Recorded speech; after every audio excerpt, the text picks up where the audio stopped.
నన్ను గుళ్ళో చంపాలని చూశారు. అది మన ఇంట్లో వాళ్ళే అనిపిస్తుంది. ఎందుకంటే ఆస్తి గొడవలు జరిగిన తర్వాతే కదా ఇలా గుళ్ళో నన్ను చంపాలని చూసింది అని రోజా చెప్పటంతో, అంటే ఏంటి మామ్, మీరే కదా రోజాని తీసుకువెళ్ళింది.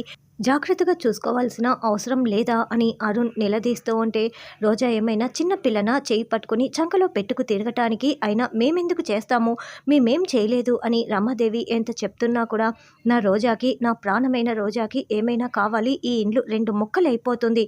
నాకు రోజా కంటే వేరొకటి ఏది ముఖ్యం కాదు అని అరుణ్ వార్నింగ్ ఇచ్చి వెళ్తారు. అరుణ్ సారు నేను అనుకున్న దానికంటే చాలా ఎక్కువనే మాట్లాడారు కాబట్టి వీళ్ళు ఇక నా జోలికి వచ్చే ప్రయత్నం అస్సలు చేయరు అని రోజా అనుకుంటూ ఉంటుంది. తర్వాత చామంతి, ప్రేమ్ ఇద్దరు కోర్టు హాల్లో హాజరవుతారు. ఇక త్రిపాఠిని బోన్లో నిలబెట్టి, బాలరాజుని చంపి కాల్చేసింది ఈ త్రిపాఠియే, అందుకు సాక్ష్యాలు ఉన్నాయి, అక్కడ ఈ త్రిపాఠి వాచ్ దొరికింది అని ప్రేమ్ చూపిస్తూ ఉంటాడు.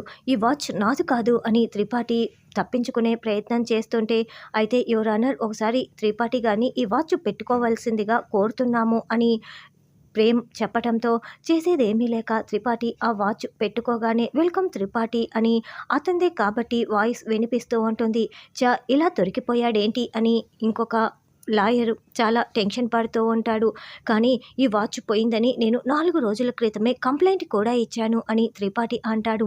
మీరు అబద్ధాలు చెప్తున్నారు త్రిపాఠి గారు, అందుకు సాక్ష్యం కావాలి అని ప్రేమ్ చెప్పటంతో, ఇదిగో అక్కడున్న ఎస్ఐ గారే అందుకు సాక్ష్యం, కావాలంటే ఎస్ఐ గారిని అడగండి. ఏంటి ఎస్ఐ గారు, నేను మీ దగ్గరికి వచ్చి 4 రోజుల క్రితమే నా వాచ్ పోయిందని మీకు కంప్లైంట్ ఇచ్చాను కదా అని చెప్పటంతో, త్రిపాఠి సైగ చేస్తూ సాక్ష్యం చెప్పమని వేడుకుంటూ ఉంటాడు.